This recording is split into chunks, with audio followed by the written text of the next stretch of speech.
স্বামী যখন স্ত্রীর মুখে একটু মুচকি হাসি দেখে স্বামী তখন সারাদিনের ক্লান্তির কথা ভুলে যেতেই পারে। দেখুন স্বামী স্ত্রীর ভিতর একটু ভুল বুঝাবুঝি হয়েছে, তাই দেখুন এই ভাইটি যখন খাবার নিয়ে একটু খাইতে গেল তখন তার স্ত্রী তার সামনে থেকে খাবারগুলো নিয়ে যায়। দেখুন দূরে একা একা দাঁড়িয়ে থেকে খাইতেছিল। তখন এই ভাইটি দেখুন মন খারাপ করে সেখান থেকে উঠে চলে গেল, কিছুই বললো না তার স্ত্রীকে। পরের দিন যখন তার স্ত্রী কাপড় ধুইতেছিল তখন দেখুন এই ভাইটি তার স্ত্রীর কাছে এসে তার ময়লা কাপড়টা দিল, কিন্তু তার স্ত্রী দেখুন ময়লা কাপড়টা দূরে সরে ফেলে দিল। তবুও এই ভাইটি কিছু না বলে দেখুন সে তার ময়লা কাপড়টার কাছে এসে বসে তার স্ত্রীর দিকে তাকিয়ে থাকলো। স্ত্রী যখন একটু পেছন ফিরে চাইলো, দেখলে তার স্বামী তার দিকে তাকিয়ে আছে, কেউ কার সাথে কথা না বললো। এরপর দেখুন এই ভাইটি নিজ হাতে তার ময়লা কাপড়টা ধুইতেছিল, আর এদিকে দেখুন এই ভাইটি তার স্ত্রীর দিকে তাকিয়ে আছে আর ভাবতেছে কেন জানি আমার উপর আজকে আমার স্ত্রী রাগ হয়ে আছে। পরের দিন যখন এই ভাইটি আবারও যখন কাজের দিকে যাইতেছিল তখন দেখুন একে অপরের সাথে আবারও দেখা হয়েছে, কিন্তু কেউ কারোর সাথে কথা বললো না। কিন্তু যখন এই ভাইটি দুপুরে খাইতে আসলো, এসে দেখে এই ভাইটির স্ত্রী টেবিলের সামনে বসে মোবাইলে কথা হয়তো মোবাইল দেখতেছিল। তখন এই ভাইটি দেখুন খুশি হয়ে সে খাবার বাড়ি নিয়ে দেখুন সে খাবার খাইতে গেল। যখন খাবার নিতে যাবে তখন দেখে যে বলের ভেতর কোনো খাবার নাই কিংবা রান্নাই করে নাই। তখন এই ভাইটি একটু অবাক হয়ে গেল। অবাক হয়ে এই ভাইটি তার স্ত্রীর দিকে তাকিয়ে থাকলো, দেখলো তার স্ত্রীর সামনে বড় প্লেটটি কিছু ঢাকা আছে, মনে করলো সেখানে হয়তো খাবার ঢাকা আছে। এই আশা করে দেখুন এই ভাইটি যখন খাবার নিতে আসলো, এসে দেখে তার স্ত্রী সম্পূর্ণ খাবার খেয়ে দুটো শুধু মরিচের সুলকা রেখেছে। তখন একটু এই ভাইটি রাগ হলো, হয়ে দেখুন এই ভাইটি ঘরে চলে আসলো।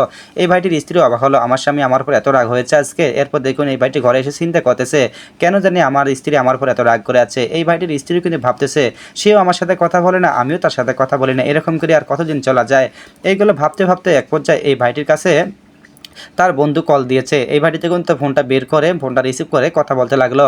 আসলে এই ভাইটি এখন দূরে কাজে যেন যাবে, আর যখন এই ভাইটির ফোন বেজে উঠলো তখন দেখুন এই ভাইটির স্ত্রী ভাবলো কার সাথে আবার কথা বলতেছে, তাই দেখুন সে দরজার পাশে এসে কান পেতে শুনতেছিল তার স্বামী কার সাথে কথা বলতেছে। আসলে সে বুঝতে পারলো তার স্বামী এখন দূরে কাজে যেন যাবে, তাই দেখুন তাই সে এখন ভাবলো এখন তো আর রাগ করে থাকা যাবে না। তাই দেখুন এই ভাইটির স্ত্রী সে এখন রান্না করার জন্য চলে গেল। এইদিকে দেখুন এই ভাইটি তার বন্ধুকে বললো আমি আসতেছি, কাপড় চাপড়গুলো গুছিয়ে নেই।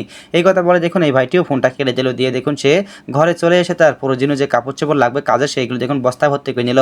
বস্তাটা ভর্তি করে যখন যাইতেছিল তখন সে ভাবলো আমি তো দূরে যাব কাজের জন্য, তাহলে আমার স্ত্রী একা একা ঘরে কি খাবে। তাই যখন চিন্তা ভাবনা করে এই ভাইটি আবারও ঘরে ফিরে আসলো। ঘরে ফিরে এসে দেখুন এই ভাইটি তার পকেট থেকে অনেকগুলো টাকা বের করলো। বের করে যখন অল্প পরিমাণ টাকা রাখতে যাবে তখন সে ভাবতেছিল এত টাকা আমি সঙ্গে নিয়ে যাই কী করবো। এই দিকে কিন্তু এই ভাইটির স্ত্রীও দেখুন সে কিছু টাকা জমাইছে, সেই টাকাগুলো হাতে করে ধরে বসে আছে বা দাঁড়িয়ে আছে তার স্বামী আসার অপেক্ষায়। এইদিকে দেখুন এই ভাইটি সম্পূর্ণ টাকা বালিশের নিচে রেখে সে শুধু 100 পরিমাণ টাকা তার কাছে রাখি দিল। দেয়ার দেখুন এই ভাইটি তাড়াতাড়ি করে কাজের দিকে বের হয়ে যাইতেছিল। যাওয়ার পরে দেখে এই ভাইটির স্ত্রী তার জন্য রাস্তায় দাঁড়িয়ে আছে টাকা কিছু নিয়ে। তখন দেখুন এই ভাইটি কিছু না বলে চলে যেতেছিল। তখন দেখুন এই ভাইটির স্ত্রী বলছে ওগো তুমি আর কত আমার সাথে রাগ করে থাকবে, শুনলাম তোমার বন্ধুর সাথে তুমি কথা বললে, তুমি নাকি দূরে কাজে যেন যাইতেছো, তোমার সঙ্গে টাকা আছে কি না আছে, তাই ধরো আমার কাছে কিছু জমানো টাকা ছিল 2000 পরিমাণ, সেই টাকাগুলো তুমি তোমার কাছে রাখো।